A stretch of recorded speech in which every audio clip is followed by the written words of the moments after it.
With all the talk of a military response to the crisis in Syria, tonight in the Middle East, there is plenty of trepidation over a possible strike.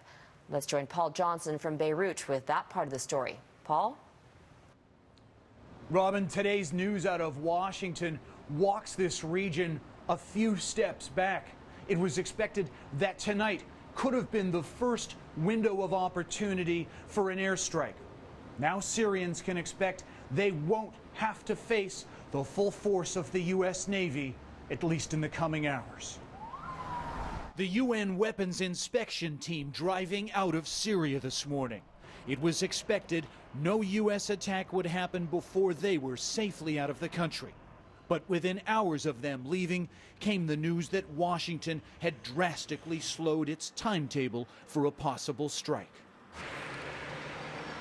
That will no doubt come as welcome news in Damascus, where state television today was rallying the country with images of its military in action.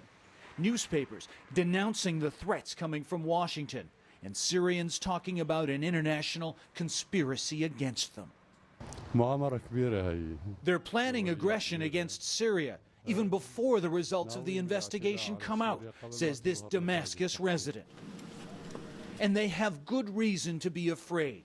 A small fleet of U.S. Navy warships had arrived within striking distance of Syria, ready to punish Assad and his forces after images of an apparent chemical weapons attack shocked the world.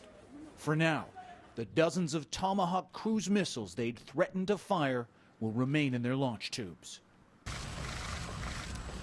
While America may have clarified its position for the time being, the immediate future for Syrians remains as bleak and dangerous as ever.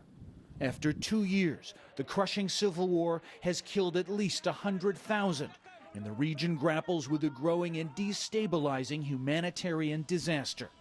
More than 1 million refugees in neighboring countries, and perhaps 4 million internally displaced people.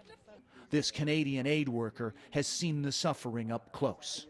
The conditions inside Syria are deteriorating rapidly, and just surviving, buying the mainstays for life is becoming very difficult. Robin, one question lingering over all of this was how much damage could an American missile strike actually do to Bashar Assad's forces? He's had plenty of time to move or hide his best equipment and soldiers, and an airstrike in the wrong place could end up killing civilians, further inflaming things in this region. Robin?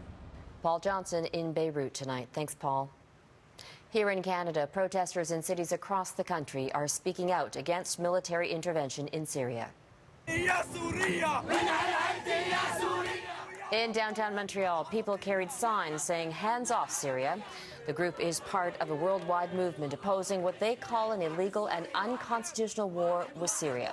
In Toronto, the Canadian Peace Alliance organized a similar rally.